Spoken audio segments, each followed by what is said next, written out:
Assalamualaikum warahmatullahi wabarakatuh. Saya Dr. Siti Chandra akan membawakan materi mengenai limbah isoman rumah tangga.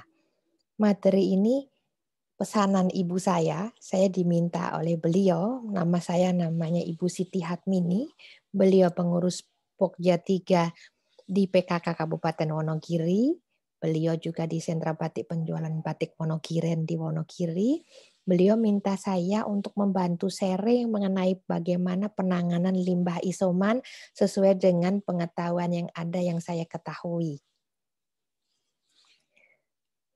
Saya lihat di beberapa literatur review, kemudian saya lihat di beberapa portal Kominfo di Kabupaten Wonogiri sendiri sempat memberitahukan mengenai bagaimana pentingnya penatalaksanaan limbah atau sampah infeksius dari pasien-pasien isoman yang sebaiknya dibakar tersendiri.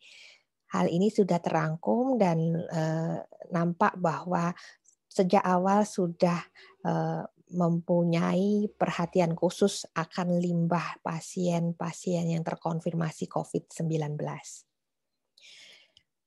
Panduan secara nasional ada dikeluarkan dari Kementerian Kesehatan, baik bagaimana rumah sakit rujukan mengatasi sampah atau limbah medis, maupun vaskes tingkat pertama yang menangani pasien-pasien terkonfirmasi COVID-19. Ada juga panduan yang dikeluarkan oleh beberapa organisasi mengenai bagaimana cara mengelola limbah infeksius dengan infografis, gambar, dan petunjuk yang mudah dipahami.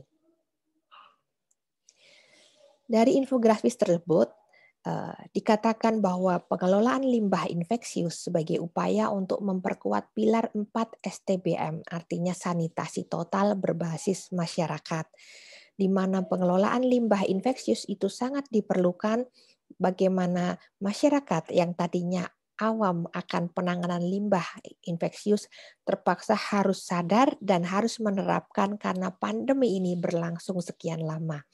Saat mengurus limbah, yang harus diingatkan adalah pakai alat pelindung diri. Yang mengurus limbah harus menggunakan masker, menggunakan sarung tangan. Setelah itu limbah itu dipisahkan dalam plastik tersendiri. Kalau bisa plastiknya rangkap. Kalau bisa limbah tersebut dibakar. Kalau tidak, tolong didekontaminasi dengan menggunakan antiseptik agar tidak terjadi paparan terhadap petugas kesehatan atau terhadap petugas sanitasi yang mengambil sampah tersebut dari lingkungan.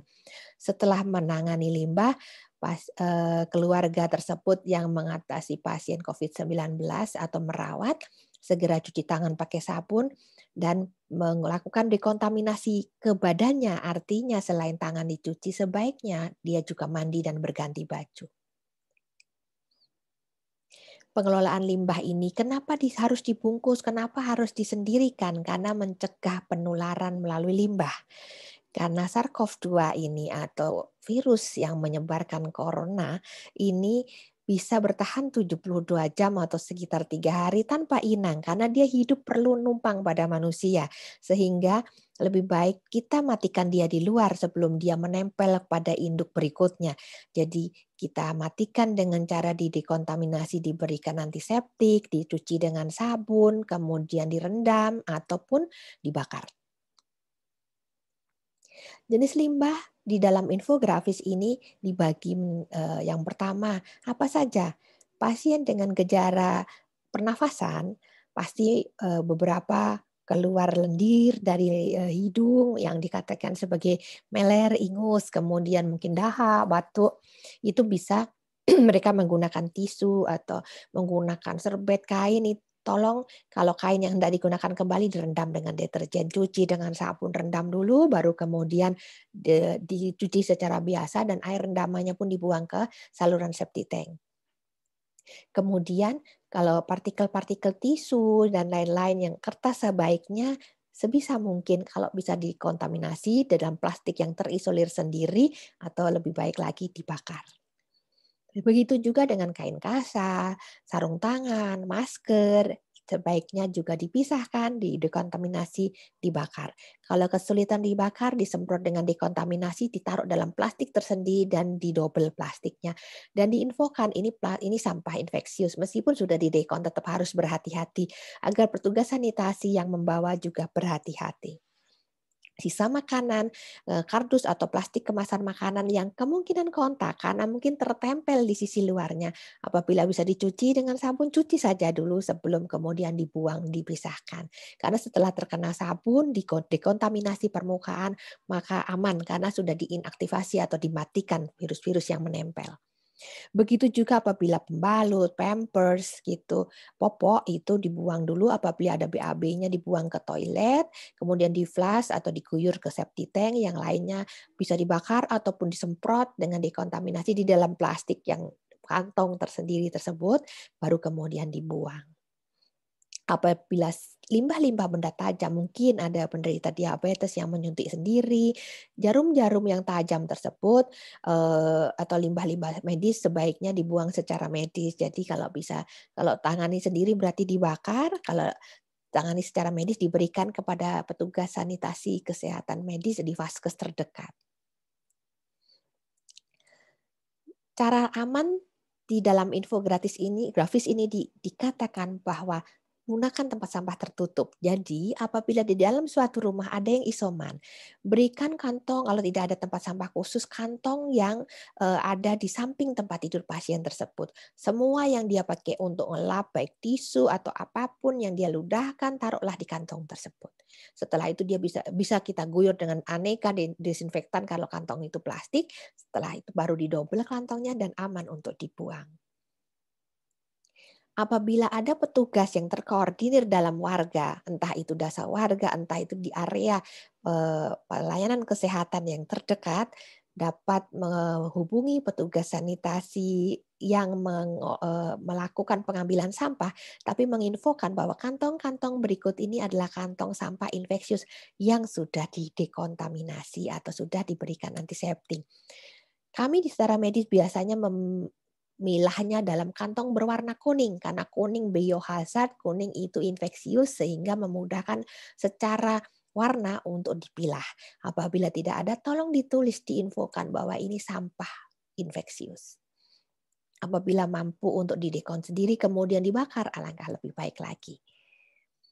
Kemudian ini pengelolaan limbah menurut infografis tersebut apabila terkoordinir sampai kemudian di ujung untuk pengelolaan penghancuran limbahnya. Peran pengelolaan dan tata laksana limbah-limbah dari pasien-pasien saudara-saudara kita yang isoman, otomatis itu perlu peran antara baik dari pemerintah daerah, warga atau koordinator warga, kemudian komunitas ini yang ikut bekerja sama untuk mengatasi, saling support karena pandemi itu arisan, siapapun bisa terpapar. Jadi kita harus saling dukung, hilangkan stigma. Tidak usah takut, ini bisa diatasi kok. Masa kita kalah sama makhluk yang sangat kecil yang matinya hanya dengan sabun atau dengan desinfektan. Jadi putus semua paparan, hancurkan semua materi yang sudah keluar sehingga dia tidak nempel di orang berikutnya dengan memutus rantai penularan. Peran keluarga mengatasi sampah, mengatasi limbahnya, memberi support kepada pasiennya. Karena memang di awal bahkan yang meler, yang pilek kita selalu, kami di rumah sakit cuci hidung. Nah sampah itu juga kita dari hasil irigasi hidung pastikan cuci hidungnya di kamar mandi, entah di saluran-saluran yang kalau kita sudah bersihkan dengan sabun dia akan mati atau dibuang langsung ke septic tank. Kemudian prinsip dari dekontaminasi permukaan, artinya kita mau mematikan semua yang nempel di permukaan. Permukaan itu bisa permukaan lantai. Kenapa lantai? Lantai paling banyak karena gravitasi itu di bawah. Jadi semua mikrodroplet itu akan ngundap di lantai sehingga lantai tolong dipel. Dengan apa? Dengan obat sabun lantai pasti karena dia mati dengan semua jenis sabun, dia mati dengan semua jenis deterjen. Jadi tolong yang banyak sabunnya untuk membunuh yang mendarat di lantai. Lakukan dekontaminasi, boleh dengan semprot untuk yang partikel yang tidak bisa dicuci. Jadi misalnya karpet, misalnya kain, boleh dilakukan semprot. Tapi ingat saat menyemprot perhatikan aliran udara. Jangan saat udara berhembus ke kita nanti akan berbalik ke yang nyemprot. Pakai APD, pakai masker, pakai sarung tangan saat sedang membersihkan semuanya. Pisahkan, cuci, dekon seluruh benda yang digunakan. Tidak masalah, mati kok dengan sabun atau deterjen. Maskernya yang tolong dirusak dulu, menghindari penyalahgunaan masker selanjutnya. Pisahkan, bisa didekon dulu, taruh sampah yang terpisah, plastiknya bisa double atau kantong khusus, lalu bakar atau diserahkan ke petugas sanitasi khusus sampah infeksius. Cairan tubuh usahakan dibuang ke septic tank, baik BAB, BAK, ingus gitu.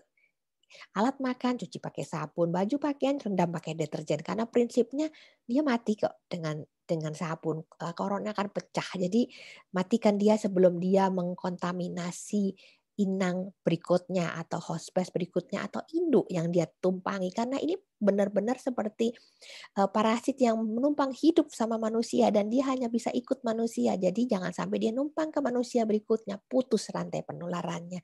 Bunuh dia dengan cara disabun, dideterjen, didekontaminasi atau dibakar. Demikian sedikit paparan dari saya, semoga bermanfaat.